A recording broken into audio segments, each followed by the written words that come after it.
Ideias em Debate. Meus amigos, minhas amigas, Ideias em Debate no ar.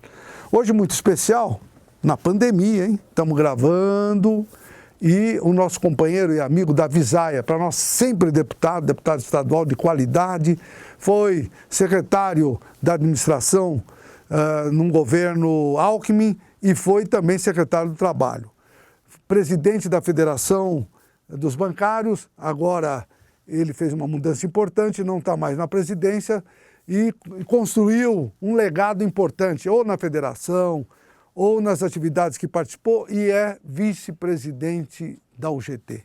Isso nos dá uma qualidade para a UGT muito grande. Então nós vamos conversar, dialogar com o nosso amigo Davi Zaia e vamos, no primeiro bloco, falar um pouco do cenário. Eu vou apenas fazer uma rápida introdução.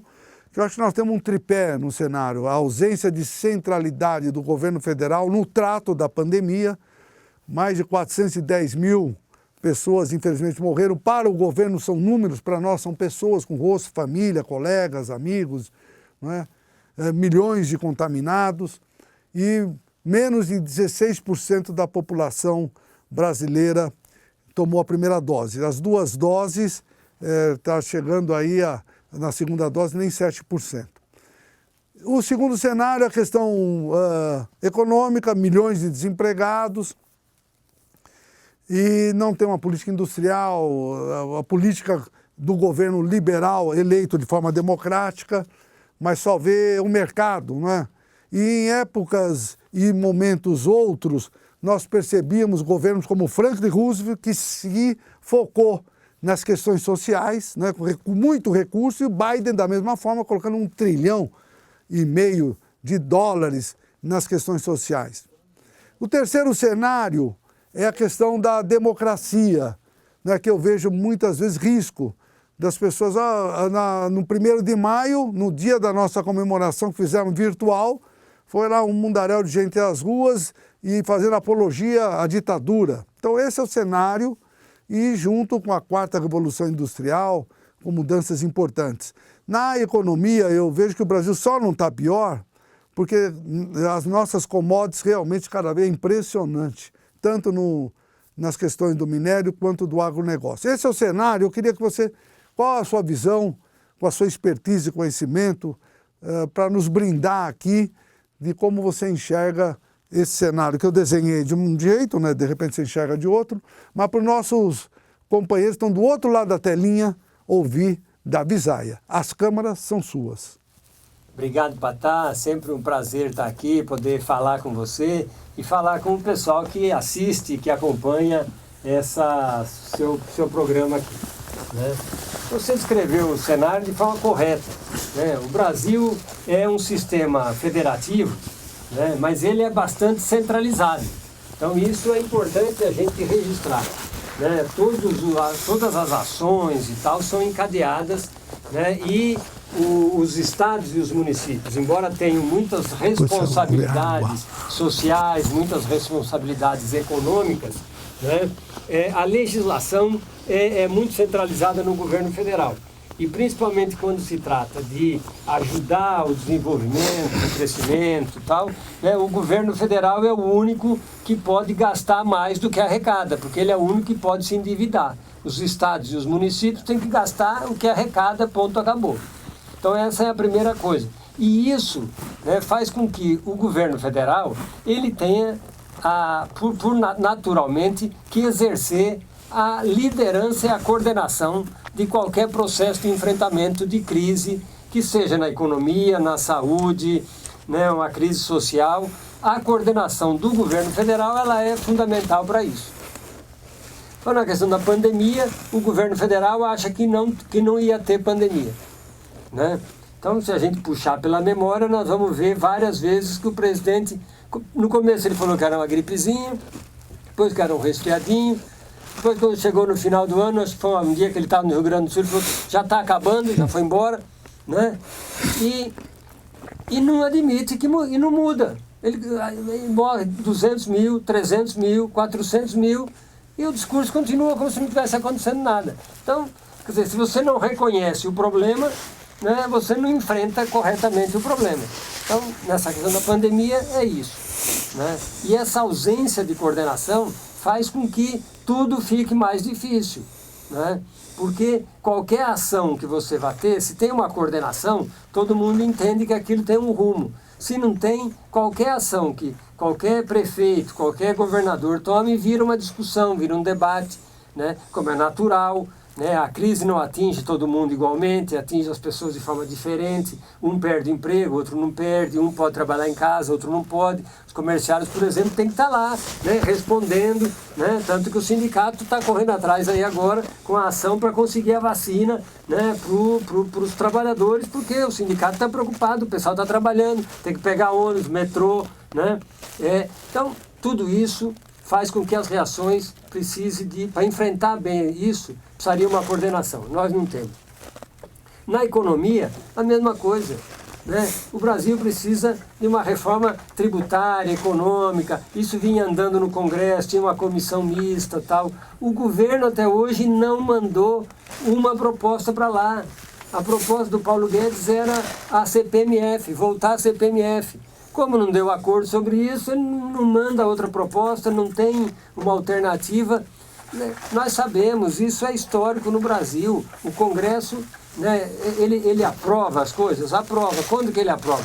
Quando tem um governo, né, que tem capacidade de colocar uma proposta e a partir da sua proposta o Congresso discute, muda um pouco para cá, um pouco para lá, mas daí aprova, mas precisa ter, né? O governo é sempre o centro irradiador das decisões e do encaminhamento, do rumo que vai seguir. Se não tem o rumo, aí no Congresso cada um puxa para um lado, porque os interesses são diversos na sociedade, né? Ninguém quer pagar imposto, se perguntar todo mundo quer pagar menos imposto.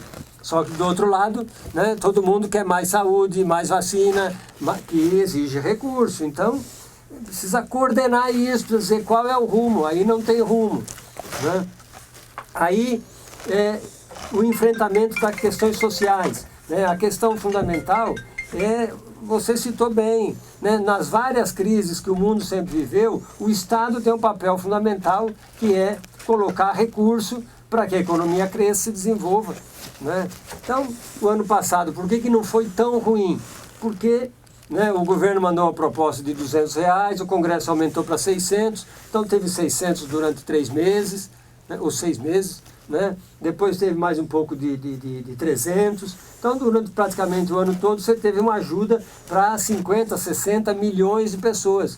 Aí a pandemia crescendo, né, e demorou, agora saiu essa ajuda muito limitada. Então, essa é a dificuldade, né? E, infelizmente, isso vai custar muito caro, né, para o Brasil, mas, é como você disse, isso vai custar muito caro para pessoas. Pessoas que estão morrendo de um lado e pessoas que estão perdendo emprego. E, mais do que isso, né, a desorganização de inúmeros setores. Então, ano passado, nós tivemos aquela possibilidade de as empresas colocarem os trabalhadores em casa ou trabalhando com redução de jornada, com alguma redução de salário, e uma parte o governo cobria.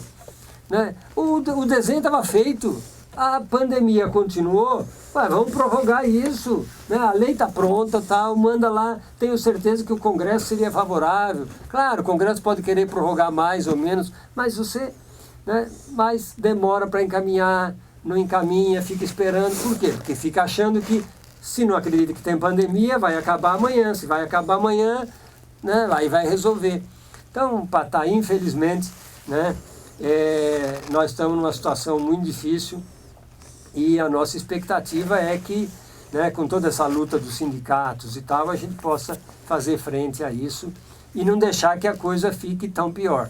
Mas o Brasil vai precisar de muito... Eu vou fazer um comentário, depois você fala do terceiro pilar que eu comentei, da questão da democracia, queria ouvi-lo. Mas o Davisaia fez comentários, todos eles muito relevantes. No ano passado, realmente, o movimento sindical sensibilizou a oposição e conseguimos R$600, e que depois virou R$300. De qualquer forma, foi um valor importante para o PIB não cair tanto como cairia. A programação da queda do PIB era 9,5%, não é? E graças a isso, milhões de pessoas não ficaram na miséria total.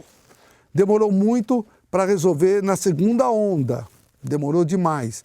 E a questão que você comenta da medida provisória anterior, a 927 e a 836, era exatamente daquele auxílio para as empresas com o seguro-desemprego emergencial, que seria a complementação da diminuição do salário. Demorou muito também esse ano, nessa segunda onda.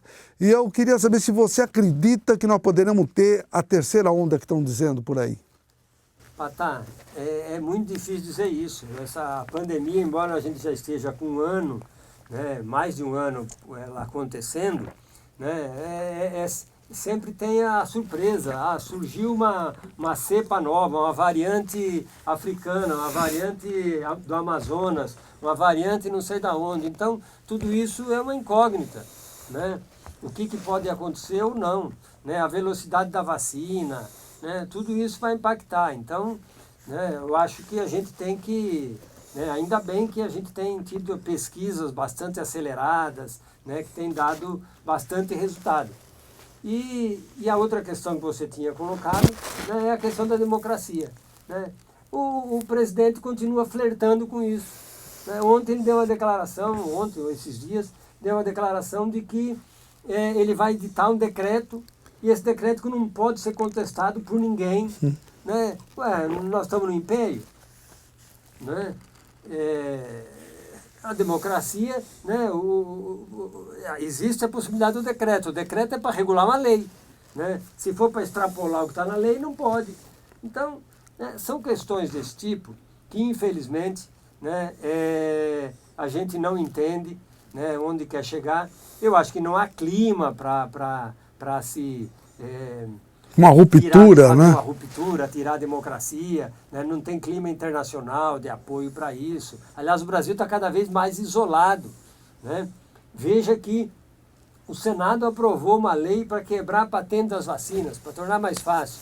Os Estados Unidos, o Biden, né? Que é lá que estão grandes produtores de vacina, portanto, interessado em que tem que manter a patente. Ele defende, né, a quebra da patente. Primeiro, porque esses que desenvolveram a vacina tiveram muito investimento de governos. Então, teve muito dinheiro público para desenvolver a vacina. Então, não é como um remédio que um laboratório veio pesquisando e chegou a um... Não, aqui houve um esforço público para que a gente chegasse na vacina. Então, de maneira coerente, o presidente dos Estados Unidos defende que pode quebrar a patente da vacina. E o nosso governo, na OMS, OMC, né, defendendo contra a quebra da vacina, né, junto com a meia dúzia de países da Europa que ainda estão contra, que não perceberam, né. Então não dá para entender, né. Eu acho que deve faltar, não dá nem para dizer se falta assessoria, né, porque assessor você escolhe, né, então, muito triste o Brasil estar vivendo essa situação. Bom, nós vamos fazer aqui um rápido intervalo. As observações trazidas pelo Davisaia são importantes para a nossa reflexão. É muito importante, principalmente você que está do outro lado da telinha, sempre fiel ao programa Ideias em Debate, que possa depois nos subsidiar com a compreensão do que estamos debatendo. Porque cabe a nós, do movimento sindical, sermos sensíveis a que os trabalhadores e as trabalhadoras sentem na pele, no dia a dia, e nos passam para que a gente possa fazer uma defesa, um debate, uma discussão. Então vamos fazer um rapidíssimo intervalo e voltamos. Até já. Os mais importantes temas que afetam o cidadão. A discussão de ideias de forma aprofundada. O debate sério que ajuda você a entender os problemas que acontecem no Brasil e no mundo. Há mais de 10 anos no ar, levando a informação até você. Ideias em Debate. Meus amigos, minhas amigas, Ideias em Debate, voltamos. Davisaia, companheiro, qualidade de compreensão que nos orgulha muito na relação diária que temos. Antes de passar para os comentários do segundo bloco, eu queria dar uma notícia para você. Em especial se você é comerciário ou comerciária. O sindicato hoje, quando nós estamos fazendo programas, conseguimos uma liminar na Justiça Federal permitindo que os comerciários tivessem a vacina. nos permitindo, juntamente com a área empresarial, que nós vamos nos articular, comprar a vacina, vamos buscar essa vacina nas farmacêuticas. Não vai ser fácil, mas de qualquer forma o judiciário se mostrou sensível à categoria dos comerciários que estão na frente. Os caixas de supermercado, Davi, estão lá todos os dias, todos os dias. Pega o cartão de crédito, pega o dinheiro, a mercadoria que o consumidor manipula, eles são muito vulneráveis e muitos, infelizmente, foram contaminados. Então, quero parabenizar essa categoria de comerciários que conquistaram uma vitória importante hoje na Justiça Federal aqui em São Paulo. Meu amigo Davi, o segundo bloco, vamos falar um pouco do mundo atual. Nós estamos com essa pandemia, com tudo que já foi dito aqui por nós, em especial pelo Davi Zaia, mas potencializado pela quarta revolução industrial que já estava mostrando suas garras. A terceira revolução industrial, o Davi também conheceu bem porque ele é bancário, fez uma transformação na área financeira enorme. Os bancários no Brasil, antes da terceira revolução industrial, era mais de 1 milhão. Caíram para 400 mil e aumentou o número de bancos e caiu para 400 mil. Agora, essa quarta revolução está indo em tudo quanto é área, em especial em comércio e serviço, na nossa área. O caixa sem caixa, o e-commerce, home office, teletrabalho, os aplicativos, nós temos tantas coisas ocorrendo. Nós tivemos em 2017 a grande mudança na legislação trabalhista e sindical. Nos deixou numa situação econômica complicada e nós temos sempre dito nas reuniões da UGT que é fundamental os sindicatos prestarem serviços. Agora, nesse momento, pós-2017, com a pandemia, com a quarta revolução industrial, como você enxerga ou como deveria ser o papel do movimento sindical? Porque nós temos no GAET, lá no governo federal, querendo fazer mudanças mais profundas, trazer o pluralismo sindical, sindicato por empresa, ainda não tem. O que o movimento sindical e que o trabalhador é trabalhador, porque é importante, eu tenho dito para todos, a estrutura mais importante é o sindicato está na base, o sindicato está falando com o trabalhador, tem o papel das federações, da convenção importante, e da central, que é o macro político, na interlocução com o judiciário, o executivo e assim por diante. Então, Davi, diante desse cenário ou outros que você possa desenhar, qual o papel do movimento sindical e como nós devemos despertar a importância do sindicato nos trabalhadores? Patá, eu acho que essa é a questão decisiva para o futuro do movimento sindical, responder a essa questão, né? E acho que nós devemos partir, primeiro, a importância do sindicato, ela é claríssima, né? Por quê? Porque o sindicato é aquele que organiza os trabalhadores para que juntos eles tenham mais força e possam negociar melhor com o patrão. O patrão pode decidir quem ele contrata, quando ele contrata, se ele demite, se ele não demite, quem que ele demite, né? Em princípio pode decidir quanto paga, né? Tem alguma legislação que estabelece, mas essa legislação também é luta dos sindicatos, né? Quantas horas você pode trabalhar, quantas horas não pode e tal, tudo isso é conquista dos trabalhadores, né? Mas o patrão tem um poder enorme de decidir, né? Porque é ele que contrata, é ele que demite, então por aí só você vê que esse poder entre trabalhador e patrão é desequilibrado. Então o sindicato é para tentar equilibrar isso. Como é que foram construídos os sindicatos? Os sindicatos foram construídos na Revolução Industrial. Porque, né, antes da Revolução Industrial você tinha os artesãos, cada um na sua casa, um fazia sapato, outro fazia lá uma sela de animal, que naquele tempo tinha muito, outro fazia utensílios domésticos, mas cada um produzia artesanalmente. Não tinha a fábrica, não tinha o local de trabalho, não tinha a loja que vendia, né, para ter comerciário. Então, muita coisa troca, tal, esse era assim.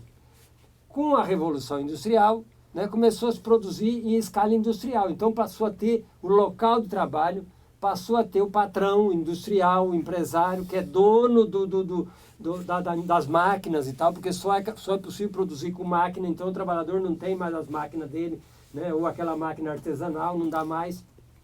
Passou a produzir em escala e passou a ter o local de trabalho. Lá juntou os trabalhadores. Então, o sindicato veio para representar em aqueles locais de trabalho.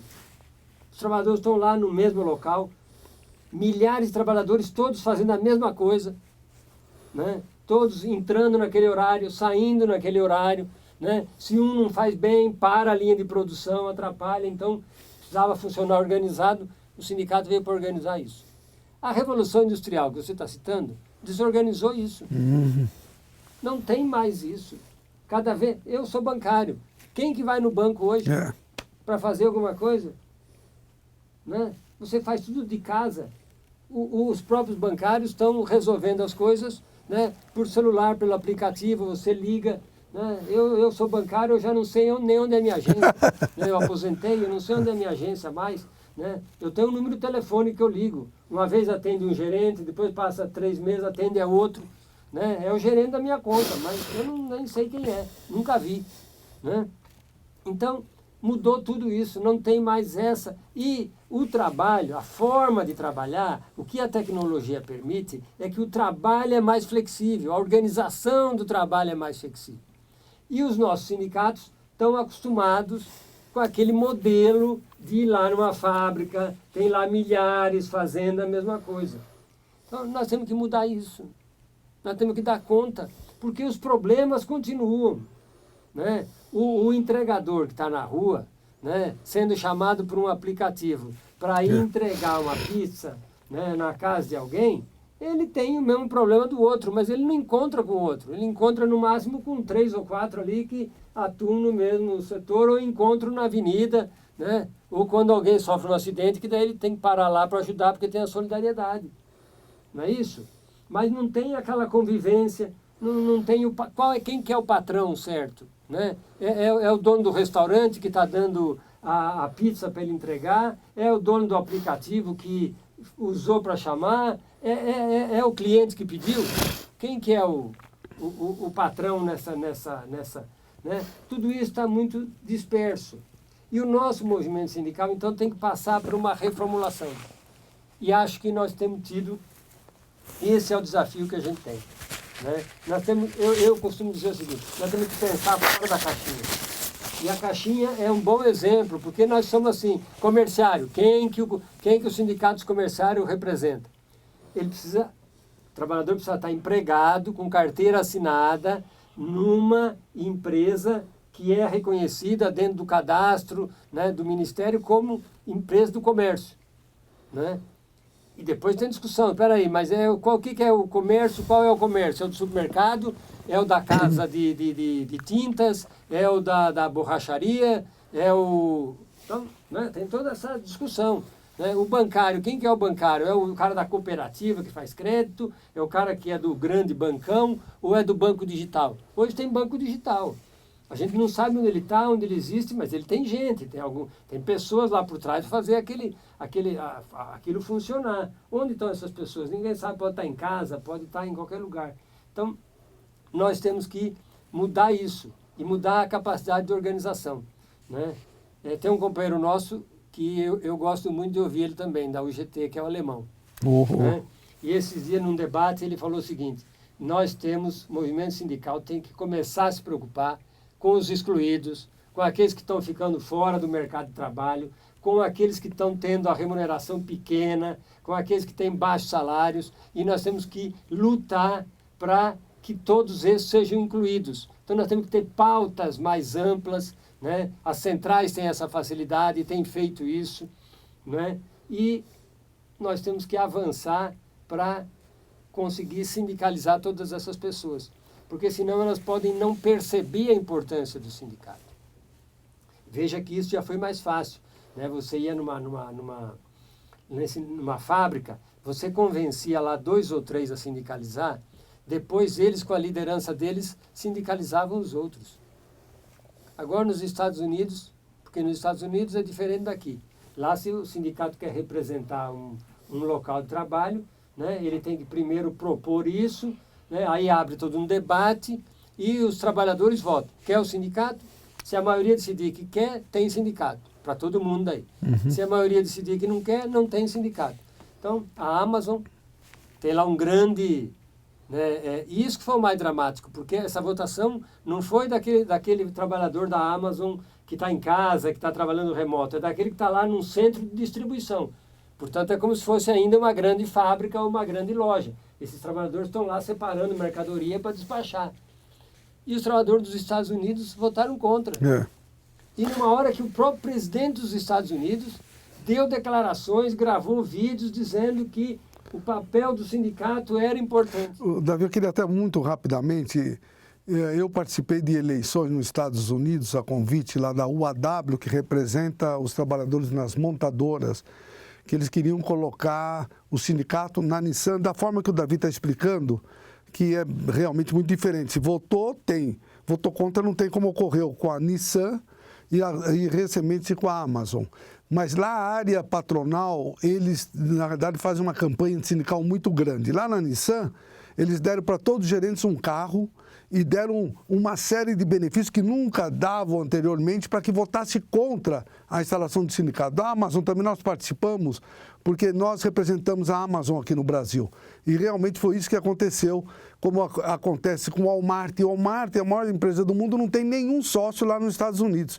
É diferente a estrutura, porque lá o que ocorre? Eles fazem 50% mais um, querem ver a possibilidade de tal sindicato, e aí a DRT de lá, a superintendência de lá, vai fazer a eleição, e nesse período, ou as empresas mandam embora aqueles que eles sabem que vão votar a favor, ou causam uma série de questões. Nos Estados Unidos, o Walmart, numa única vez, conseguiu instalar o sindicato. O que o Walmart fez? Fechou a loja. Então, mas eu estou citando isso para dizer que é difícil, claro, você tem um embate, a empresa foi lá, né, a Amazon foi lá e fez toda uma campanha tal, né, então, mas de qualquer forma o resultado é que não aprovou. E mesmo nos Estados Unidos você teve há tempos atrás um índice de sindicalização maior, que tem caído, né? Então, com isso o que eu estou querendo dizer é que a gente tem que se atualizar, né? Talvez mudar esse modelo dos sindicatos que a gente tem, né? Eu acho que talvez não ter essa pluralidade, não pluralidade, essa quantidade de sindicatos que a gente tem, né? Talvez centralizar mais isso, né? Por quê? Para daí ganhar mais força, né? E talvez, né, ter pautas, né, mais definidas, pautas, claro, os sindicatos todo dia tem que estar lá olhando as condições de trabalho, mas tem que olhar para aqueles que estão fora e que estão trabalhando, né? Antes da pandemia, o Brasil tinha 98 milhões de pessoas ativas, 30 e poucos milhões com carteira assinada. Então tem 11 milhões trabalhando na iniciativa, 11 milhões de servidores públicos, 11 milhões ou 12 milhões, né, sem carteira assinada, trabalhando ou por conta própria, ou com PJ, ou com outras formas de contratação já, na iniciativa privada, né? E uma outra parte sem nenhuma relação jurídica nenhuma, né? Então, a quantidade grande de pessoas. Se a gente, e quando eu disse que a flexibilização do mecanismo de trabalho favorece isso, né, fica mais difícil você enfrentar essa situação. Então, o movimento sindical tem que pensar como é que ele pode dar conta disso. Olhar para essas pessoas que não estão ali com a carteira assinada e poder reivindicar para essas pessoas direitos. Muito bom. Infelizmente o tempo terminou, mas fica essa última fala do Davi Zaia. O movimento sindical tem que se qualificar, se adaptar ao novo mundo, o adorável mundo novo que estamos vivenciando, e buscarmos a alternativa da representação dos excluídos, que hoje são muito mais do que os incluídos. Tem muito mais gente fora à margem da cidadania e que não tem nenhuma estrutura buscando alternativas de dar a eles direitos que eles deveriam ter. Davi, muito obrigado pelo esse diálogo, essa conversa. Tenho certeza que você que está do lado da telinha gostou muito. Eu agradeço demais a sua fidelidade. Continue ligando 21215972. Visitando a nossa sede na Rua Formosa 99 no Vale Agabaú, e acessando o site www.comerciários.org.br. Até o próximo programa.